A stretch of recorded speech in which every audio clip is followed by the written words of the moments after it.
Mesdames et messieurs, bonjour et bienvenue dans le programme francophone hebdomadaire de Africa News and Views. L'Afrique du Sud se déconfine un peu plus depuis mardi 18 août. Le pays est en effet passé au niveau 2 d'alerte sanitaire. Le gouvernement estime que le pic de l'épidémie est dépassé dans les provinces les plus peuplées et que la quasi-totalité de l'économie doit reprendre en appliquant les règles sanitaires. Le couvre-feu est toujours de rigueur, mais les Sud-Africains peuvent désormais profiter de nouvelles libertés. Les clubs de gym ont pu rouvrir. La vente d'alcool et de tabac est à nouveau autorisée. Les déplacements entre les différentes provinces du pays sont également à nouveau autorisés, mais les frontières internationales restent quant à elles fermées. L'Afrique du Sud s'apprête à lancer cette semaine les essais cliniques d'un vaccin contre le coronavirus avec 2900 volontaires, le second du genre dans le pays. Le vaccin a été développé aux États-Unis par la firme de biotechnologie Novavax. En juin, un premier essai en Afrique du Sud d'un vaccin contre le coronavirus par l'entreprise britannique Jenner Institute basée à Oxford avait déjà eu lieu. Avec plus de 592 000 cas et plus de 12 260 décès au total, l'Afrique du Sud se trouve 5e au classement des pays avec le plus de contamination dans le monde.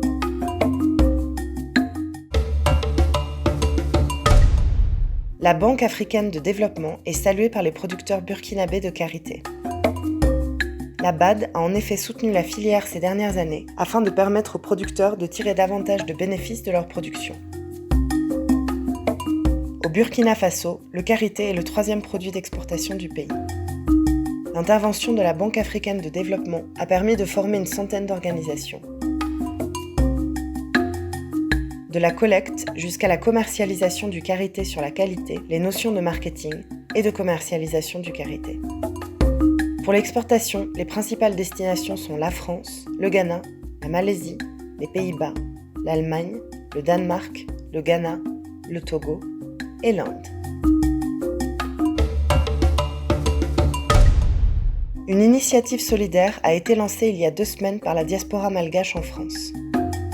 Il s'agit de mettre en place un service de taxi de nuit gratuit pour les Tananariviens malades du Covid-19. Car il est devenu difficile de trouver un moyen de transport en cas d'urgence dès la nuit tombée depuis la mise en place du couvre-feu. SOS Taxi est donc né il y a 2 semaines. Reconnaissables grâce à leur signalétique, les taxis partenaires bénéficient de la clémence des forces de l'ordre pour circuler durant le couvre-feu. L'initiative a vocation à être maintenue durant toute la durée de la pandémie.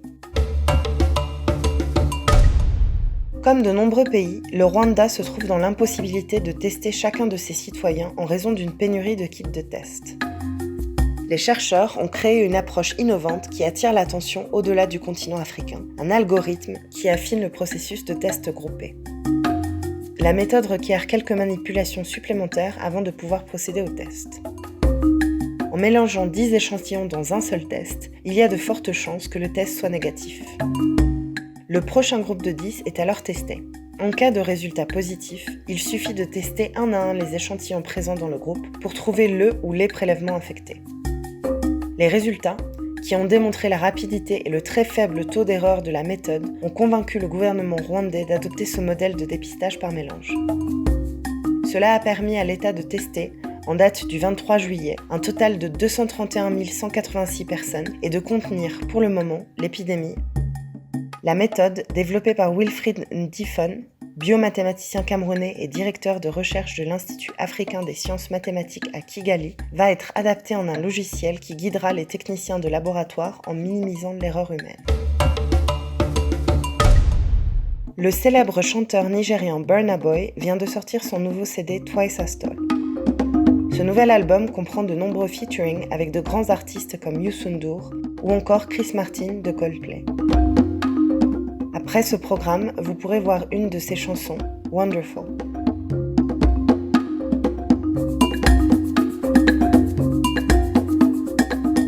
Arts TV vous remercie pour votre attention et vous souhaite un excellent week-end. Prenez soin de vous. Marianne Coilot, Addis Abeba, Éthiopie.